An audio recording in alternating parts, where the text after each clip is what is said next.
Mas maliwalas at maayos na ngayon ang Pasig River Esplanade. Kitang-kita ang pagbabago dito, mas maluwag na sa paningin at talagang world-class ang datingan. Iba-iba ng aura dito, mas presko na sa pakiramdam. So mas marami ng mga food kiosk ngayon at talagang naging patok na pasyalan ngayon dito sa Manila. Okay guys, nandito na tayo sa Pasig River Esplanade. Kung sa kabila kabayan, maganda na, meron na mga kiosk, may mga dedicated bike lane, pang jogging, at higit sila't ang ganda na. Dito naman sa kabila yung problema na lang, no? Ito, riyan ang Binondo, Manila eh. Pero although itong ilalim na yan dyan, may kapihan na at saka more mga stalls ang ilalagay nila para mas maging maayos. Ito kasi marami mga nagtatapon dito ng basura, tinan mo naman yun, no? Diba? Baka pasok mo ng Binondo, ito agad bubungad sa'yo. Tsaka ito, napuno ng mga bandal, no? Ibang iba siya kumpara mo sa Intramuros, no? Hopefully ma-develop din sana dito at saka yung Esplanade ilalagay na rin dito.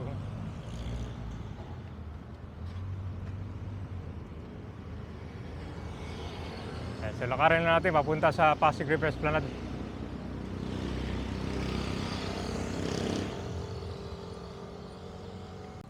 Yan.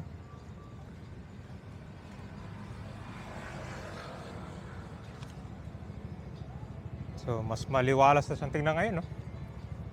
Dati magsimula ka ba yan sa area ng Intramuros, punta dito. Yung mga additional kiosk pala dito, bukas na rin, no? Halo-halo yung food, pati non-food. Ito na yung Pasig River ngayon, no?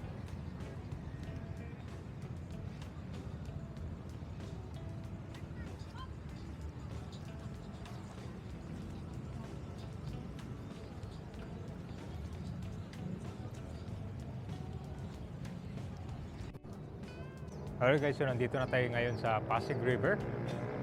Tingnan mo naman yun. Nandito na tayo sa Pasig River ngayon. Tingnan mo naman guys, no? Mas maliwalas na siya ngayon. So dito pala guys, ito yung Fort Santiago. Merong entrance dyan, saka exit. Pag gusto yung pumasok ng Fort Santiago, dito kayo papasok at merong dyan entrance fee. So yung bago pala dito, meron ng mga solar lights na in-install, oh.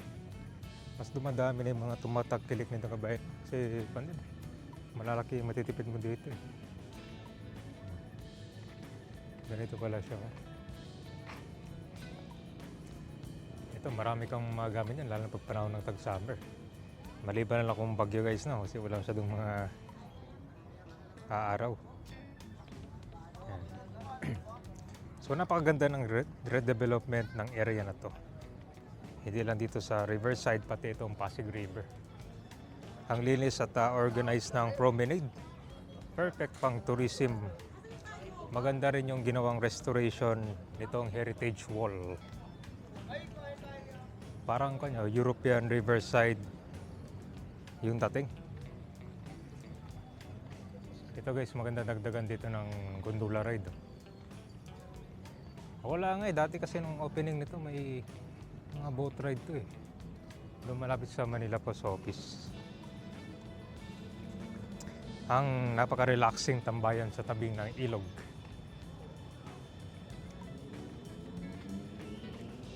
Ito guys, pala lang guys, bawal mo sa Ballastard.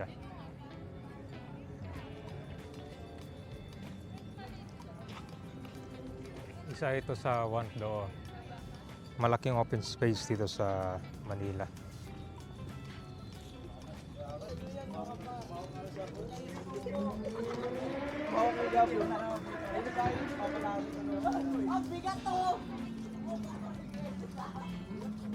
Napaka-klase tignan ng Riverside Development. Ito guys, ang daming mga stall.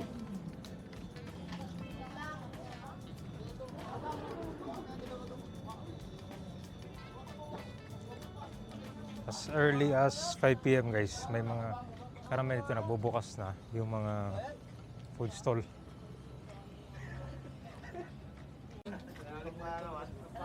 Malapit na. Hindi na lang.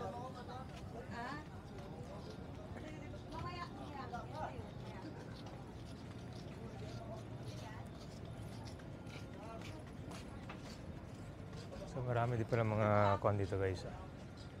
Mga pang souvenir. Pang regalo.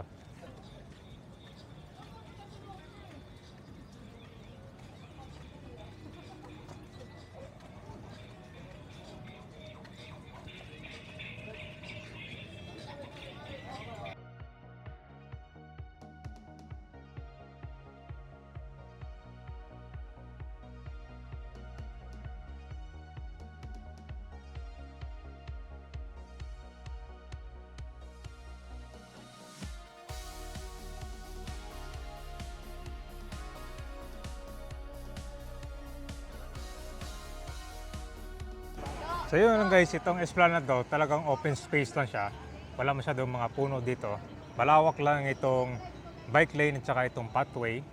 So the best na pumunta itong mga alas 5 guys na. Yan, pag ayaw nyong medyo mainit. Yan, ngayon kasi talagang tirik yung araw. Pero pag mga gabi naman dito, yan maganda na. Maganda rin yung ambience.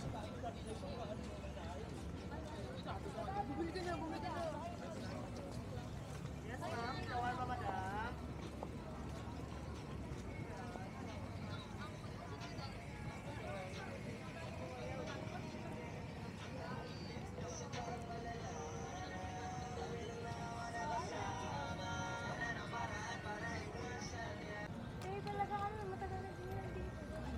Basta na siguro, wala ka. Matagal na sa Manila.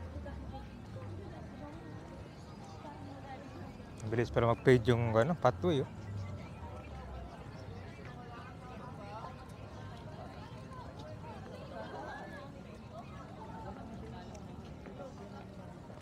So meron ng mga disposable dito. Natin nyo guys, ano pang pwedeng i-improve dito? Marami kasi marami pang stall eh.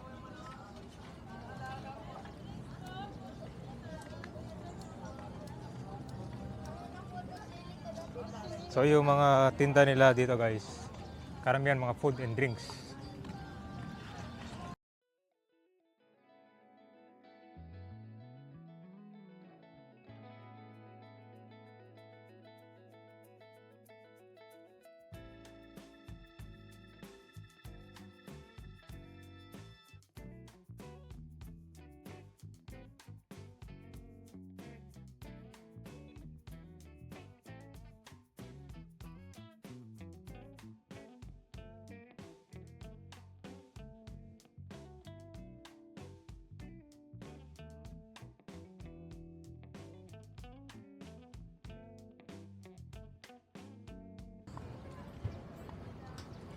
Yan guys, so, napakaganda.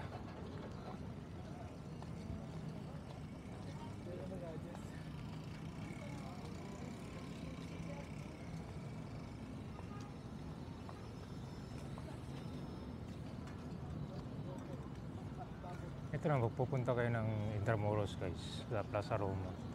Dito yung daanan, no?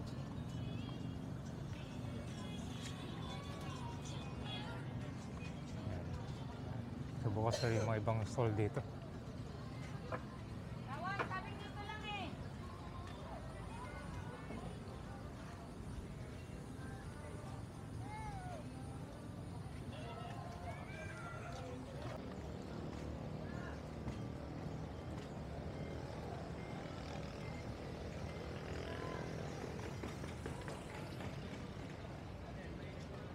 Yung Pasig River guys. Mauna pa ito.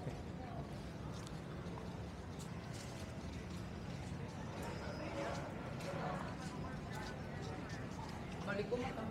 Ayaw nga ng mga.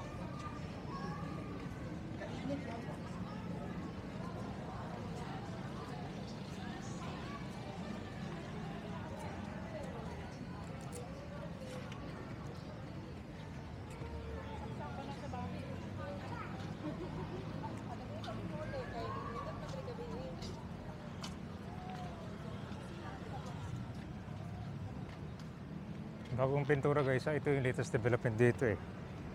Itong pagpintura nila ng pathway. So after dito, abot ng Jones Bridge. More mga naman, commercial shops. Ginagawa naman yung kanura ni sa labas.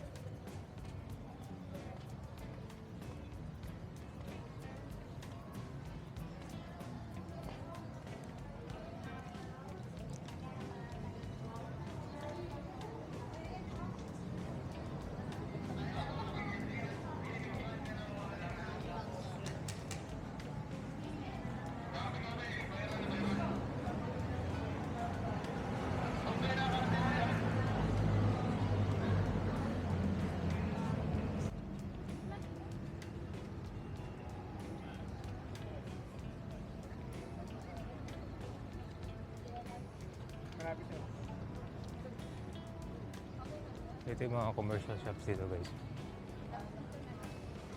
Ito yung mga unang batch nagkaroon. Maganda yung vibes dito. Oh.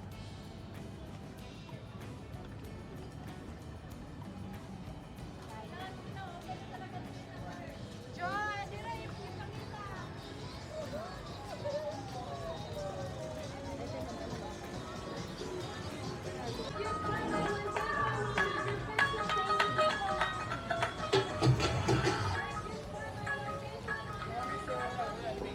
Chicken biryani. Ito yung uso ngayon guys.